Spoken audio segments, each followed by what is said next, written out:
It was just after 10:30 p.m. on August 24th, 2019, when Elijah McClain, a 23-year-old massage therapist from Aurora, Colorado, walked home from a nearby convenience store. He wasn't doing anything wrong, just listening to music through his earbuds, moving to the rhythm as he often did, wearing his ski mask to keep warm. But within minutes, a simple walk home would turn into one of the most controversial deaths in modern America. One that would spark national outrage, reopen debates about police conduct, and leave a community forever changed. You're watching Dark True Crime, where real cases meet real consequences. If you haven't yet, hit subscribe, because what you're about to hear is one of the most disturbing real-life encounters caught on bodycam. The 911 call came from a man who said Elijah looked sketchy and was waving his arms. There was no report of a crime, no weapon, no threat, just a young man walking home in the dark, trying to stay warm. Minutes later, 3 Aurora police officers, Nathan Woodyard, Jason Rosenblatt, and Randy Rodema, arrived on the scene. Their body cameras captured the moment they confronted Elijah on Billings Street. As they approached, one officer ordered, "Stop right there."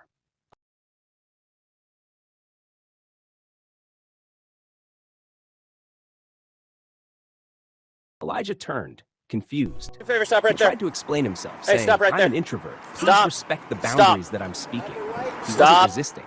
He wasn't Stop. aggressive. But within seconds, the officers grabbed him, forcing his arms behind his back. Elijah's voice trembled as he tried to reason with them. "I'm just going home. I'm different. I'm sorry." The struggle lasted only minutes, but it was chaotic. Body cams fell to the ground. Elijah was thrown to the grass. An officer applied a carotid hold, a technique designed to restrict blood flow to the brain, effectively rendering a person unconscious.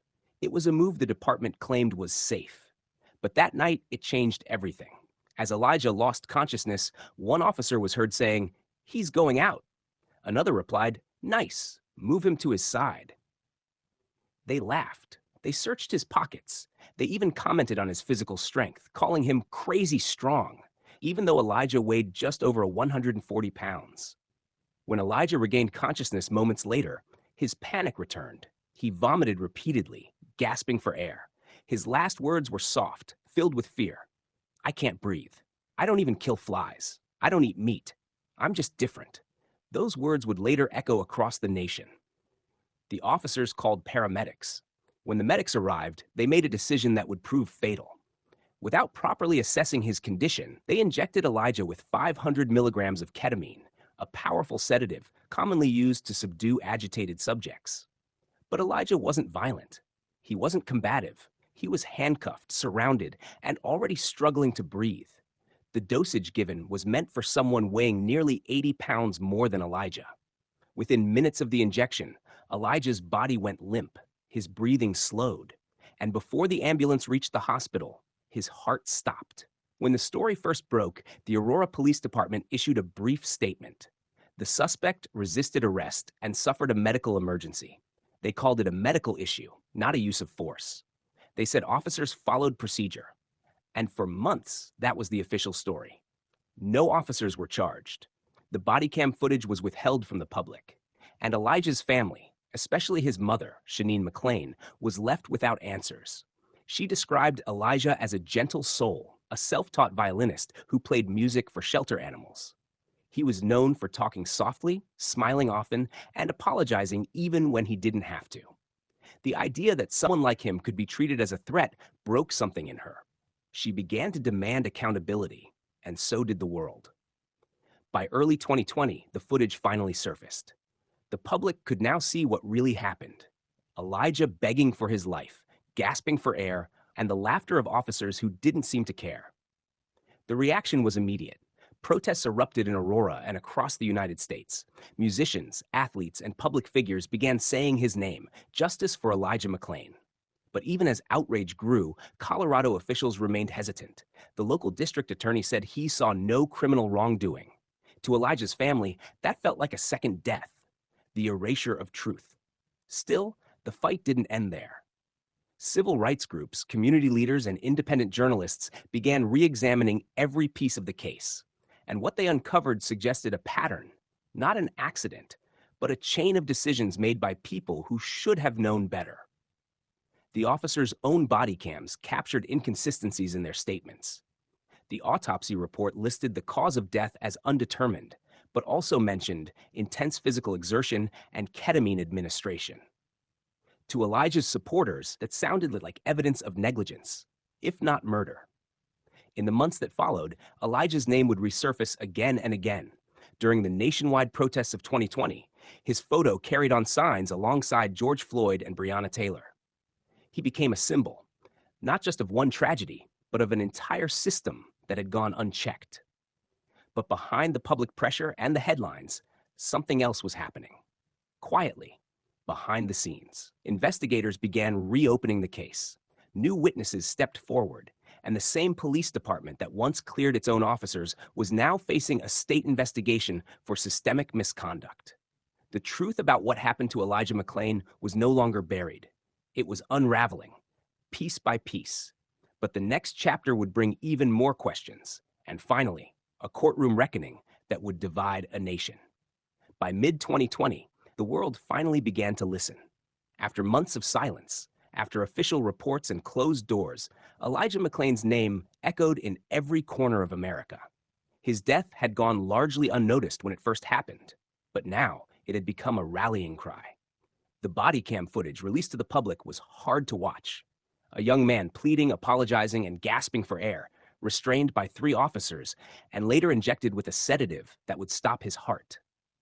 The images were undeniable, and for many, they shattered any illusion of justification. You're watching Dark True Crime, where we bring real investigations and real cases to light. If you believe every voice deserves to be heard, subscribe now, because this story reveals how silence almost buried the truth. After the footage went viral, Colorado Governor Jared Polis took notice. Under immense public pressure, he ordered a special investigation into Elijah's death. For the first time, the state acknowledged that what happened that night on Billings Street might not have been just a tragic misunderstanding. It might have been a crime. Governor Polis appointed Attorney General Phil Weiser to lead the investigation. Unlike the earlier reviews by the Aurora Police Department, this one would be independent, free from internal influence. But while the investigation began to dig into the details, something else was unraveling. The culture within the Aurora Police Department itself. Internal reports showed that the department had a history of excessive force complaints and racial bias allegations. Dozens of prior cases painted a troubling picture, one of indifference and systemic failure. Then came another shock. In June 2020, 3 Aurora police officers were found to have taken smiling selfies at Elijah's memorial site, reenacting the chokehold used on him. The photos surfaced on social media, and within hours, they went viral. The public response was furious. 2 officers were fired, 1 resigned, and another was already under investigation for his role in Elijah's arrest. For the McClain family, it was beyond disrespect. It was cruelty. Elijah's mother, Shanine McClain, continued to fight for her son. She spoke at rallies, met with officials, and refused to let his story fade away. To her, this wasn't about revenge. It was about truth. She said, "My son was gentle. They painted him as something he wasn't. I want them to see him for who he really was." Her persistence paid off. By 2021, the Colorado Attorney General's office released its findings. The report concluded that the Aurora Police Department had engaged in a pattern of racial bias and excessive force, violating the constitutional rights of Black citizens, including Elijah McClain. That report would become the foundation for criminal charges. In September 2021, a grand jury indicted 3 police officers and 2 paramedics in connection to Elijah's death. For the first time, the justice system formally acknowledged what the McClain family had been saying for years. The charges included manslaughter, criminally negligent homicide, and assault.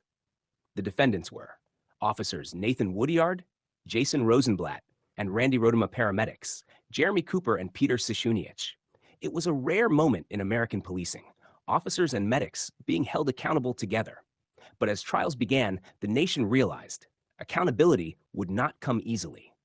The first trial, held in 2023, focused on officers Rodema and Rosenblatt. Prosecutors presented hours of footage, medical reports, and expert testimony showing how Elijah's body went into distress long before the ketamine injection. They argued that the officers used unnecessary force, ignored his pleas, and failed to de-escalate a non-threatening situation. The defense countered by portraying Elijah as resisting arrest, saying the officers acted within policy and could not have predicted his medical reaction. But the jury watched the footage, Elijah vomiting, apologizing, and saying, "I can't breathe." They listened to the experts describe how oxygen deprivation from the chokehold had already begun to shut his body down before the ketamine was even administered. And after weeks of testimony, the verdict arrived. Randy Rodema was found guilty of criminally negligent homicide and assault. Jason Rosenblatt was acquitted. For many, the verdict was bittersweet. Some justice, but not enough. One officer convicted, the others cleared. And 2 more trials still ahead. The paramedics, whose decision to administer an excessive dose of ketamine played a direct role in Elijah's death, were next. Prosecutors argued that they had failed to check his vitals, ignored protocol, and treated him as an object, not a patient. Elijah's weight was 140 pounds. The ketamine dosage they gave was designed for someone weighing over 200. Even experts from the same department admitted that such a dose could have been deadly on its own. By the time paramedics realized Elijah had gone into cardiac arrest, it was too late. CPR was attempted, but brain damage had already occurred from prolonged oxygen deprivation. He was declared brain dead 3 days later, on August 27, 2019. The official autopsy report, once labeled undetermined, was revised in 2023 after public pressure.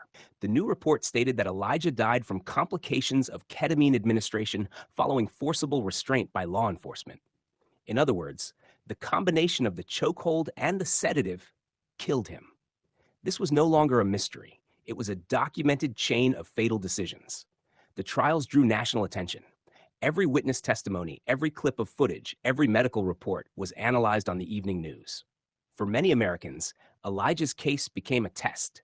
Could the system that failed him also deliver justice for him? But inside the courtroom, emotions ran high. The officers' attorneys argued that they had followed their training. The paramedics claimed they acted based on what the officers told them. Each side tried to shift responsibility. And yet, the evidence kept circling back to one fact. Elijah McClain should have been alive. In the streets of Aurora, candlelight vigils were held every month. Musicians gathered to play violins in his honor, the same instrument Elijah used to play for stray cats outside shelters. It became a symbol of peace, grief, and resilience. To many, Elijah wasn't just another headline. He was the reminder of what happens when empathy disappears. And as the final phase of the trial approached, the question remained, would anyone truly be held accountable for what happened that night? Or would Elijah McClain's story end like so many others, with no justice, just another case file closed? By early 2024, the long-awaited trials of the paramedics Jeremy Cooper and Peter Sashuniak began. The courtroom was filled with reporters, activists, and Elijah's family, all waiting for accountability that had been 5 years in the making. The prosecution presented evidence showing the paramedics' actions as reckless and inhumane. They hadn't checked Elijah's vital signs. They hadn't asked about his medical history. And they had administered a massive overdose of ketamine, 500 milligrams, to a man who was already struggling to breathe. One medical expert testified, it wasn't just excessive, it was lethal. They treated Elijah like a problem to be solved, not a person to be saved. The defense argued the opposite. They claimed the paramedics were following police guidance and that the chaotic environment made precise medical judgment nearly impossible. They insisted Elijah's agitation justified the sedative, that they acted in good faith, based on training. But the footage told a different story. Elijah wasn't violent. He wasn't fighting anyone. He was apologizing, over and over again, and within minutes of the injection, he fell unconscious, never to wake again. After 3 weeks of testimony, the jury reached their verdicts. Jeremy Cooper was convicted of criminally negligent homicide. Peter Sashuniak was found guilty of second-degree assault. For the first time in Colorado history, paramedics were convicted for their role in a death involving law enforcement. It was a landmark moment, and one that carried a deep emotional weight. Outside the courthouse, Elijah's mother wept as she told reporters, "This doesn't bring him back. But at least, finally, the truth is seen." The case sent shockwaves across the United States. It wasn't just about Aurora anymore. It was about how police and medics respond to people in distress, especially Black Americans, and especially those with special needs or anxiety. Elijah's story became part of a nationwide reckoning.